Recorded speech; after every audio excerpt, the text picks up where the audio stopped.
Bali mempunyai kesempatan untuk menjadi lampu dunia, lampu penerang dunia.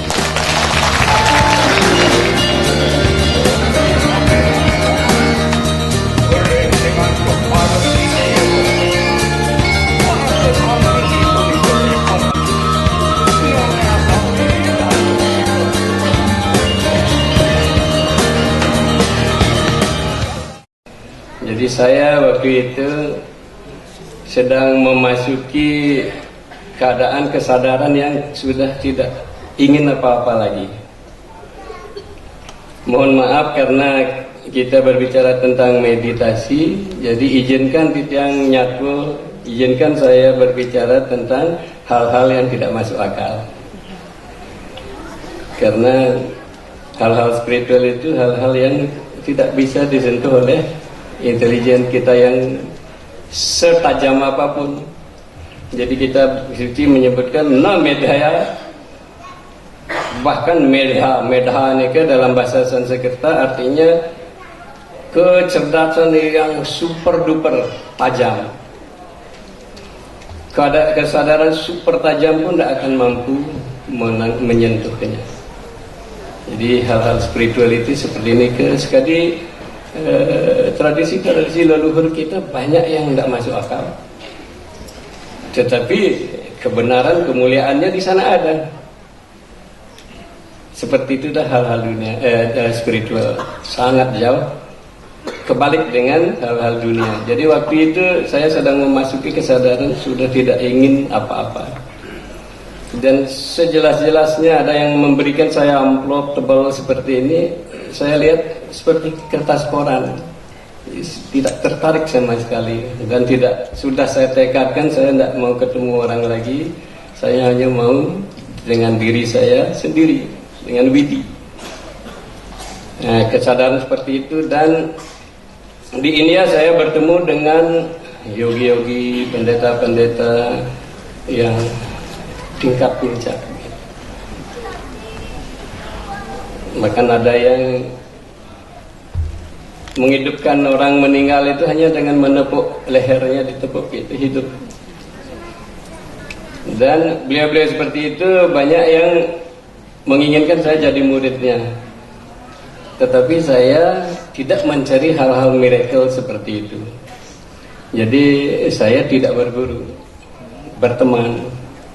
Akhirnya saya putuskan saya berguru pada Tuhan saja. Nah, ketika saya putuskan berguru pada Tuhan, saya tidak mampu menahan diri. Banyak yang terjadi dengan sendirinya, tapi di luar kontrol saya. Sampai 2 tahun, yang terakhir itu mantra itu berdengung di dalam diri, tidak bisa di stop. Terus berdengung sampai jam 3 pagi, saya cukupkan dengan mohon berhenti, saya ngantuk mau tidur gitu. Tapi mantra itu terus di dalam hati. Nah, dalam keadaan seperti itu, satu kali di tahun 97 saya dalam meditasi melihat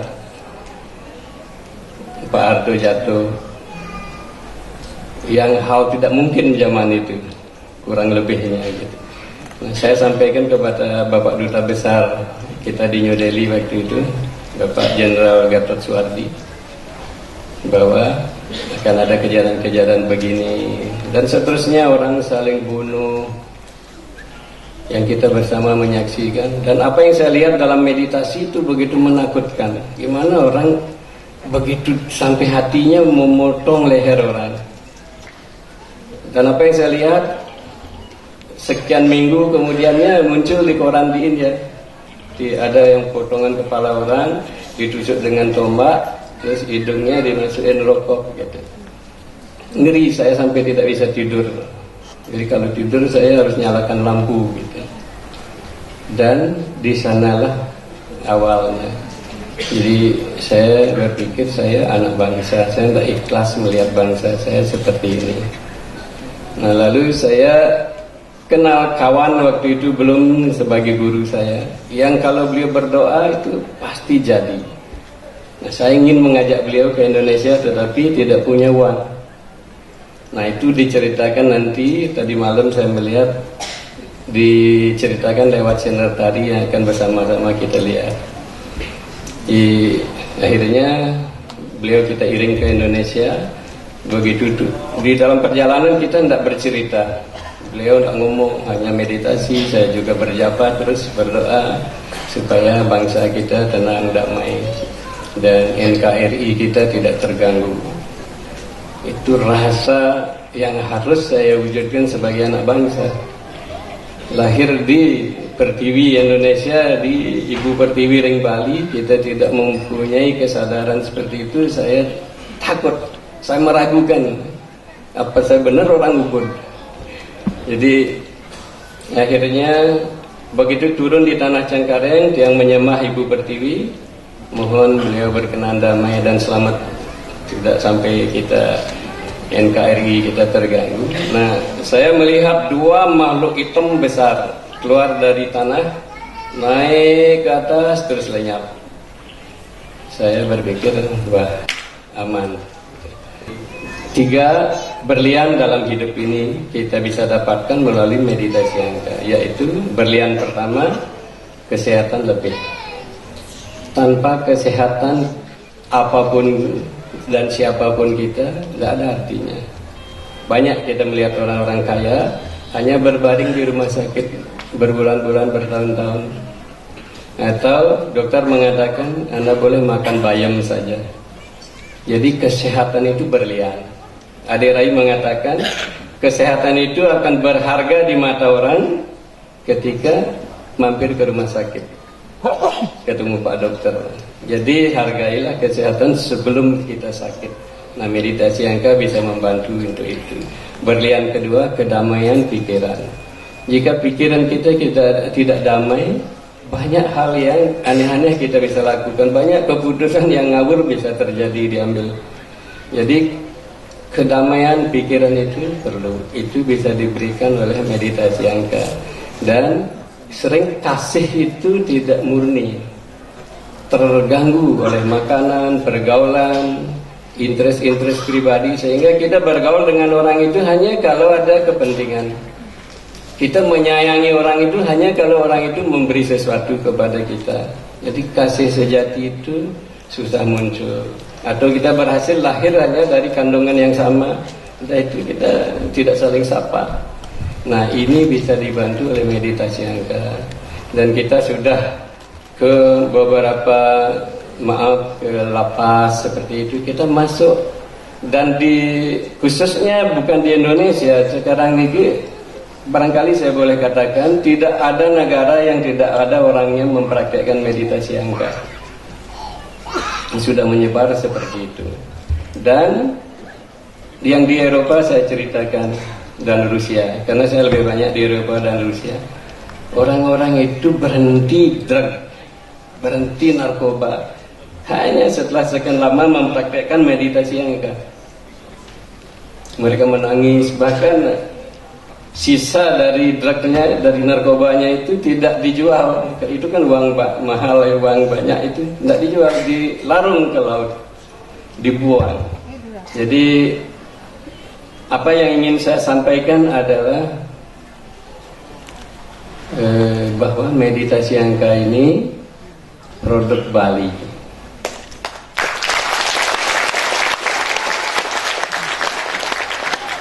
Dan yang menurunkan Sanengichen itu Batara Batari Besaki. Jika seseorang memberikan sesuatu pada kita, barangkali itu pemberian yang tanda tanya atau hanya memberikan manfaat kecil. Nanging ida Batara Batari Sugro, ida Batara Batari Besaki Micaya pasti sempurna, dengan tujuan sempurna, dengan kemasan sempurna, dengan isi sempurna untuk menjadikan kita manusia. Dan ini tujuan meditasi angka, memanusiakan manusia. Kita sudah dapat badan manusia, manusia rupena. Kita baru dapat manusia rupena, rupanya kita itu, wujud kita itu baru badan manusia. Tapi sering kita keseleo jika kita tidak mendapat tuntunan yang baik dalam sastra-sastra leluhur kita.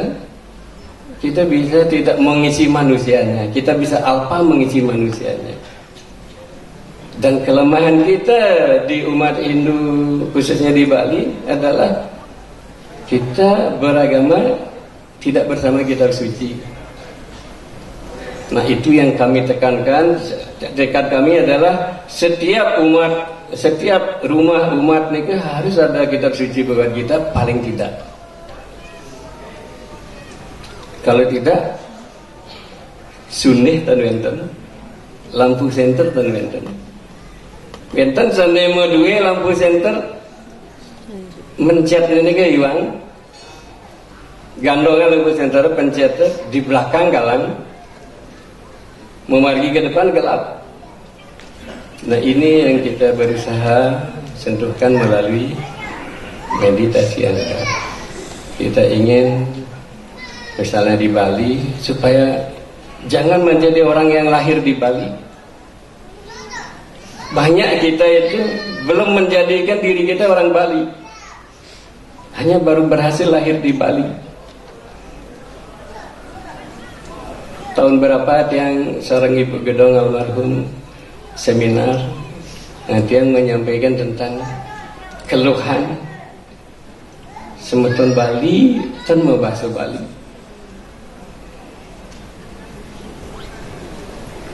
Kita tidak menyadari kegagalan menjadi orang Bali. Nah, ini yang ingin kita sama-sama sentuhkan.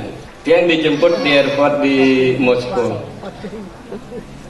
Dengan pangganya dia perlihatkan sopir yang menjemputnya, lihat ini benang tridatu saya pakai. Jadi untuk pesan pada kawan-kawan idedane semeton sarang sami, iring bersatu. Bersatu kita. Ada kelemahan kita tidak bersatu. Yang ulangi, ada kelemahan kita. Kelemahan fatal nih kan. Ajaran kita mengadakan senggecedwem, iring sarang-sarang, sikian pemargine, senggededwem, iring wacananya sekian. Pesan-pesan kita satukan, bukan oh yanu ketu dah jauh, dah satukan. Sanggu menang si jalan tam, iring pepinah pekayunya sekian nih. Nah, itu ajaran leluhur kita. Dewa bahagam yatapurwe sekadi ida leluhur mereka dumun menyelesaikan masalahnya ke bertemu dumun, kan menyelesaikan masalah di Facebook. Di Facebook nih menapisin basang nih ke medal, bukan isi hati yang keluar, berbahaya khususnya adik-adik gitu. Semoga sarang sami nyarangin berbangga bahwa Bali mempunyai kesempatan untuk menjadi lampu dunia, lampu penerang dunia. Santi.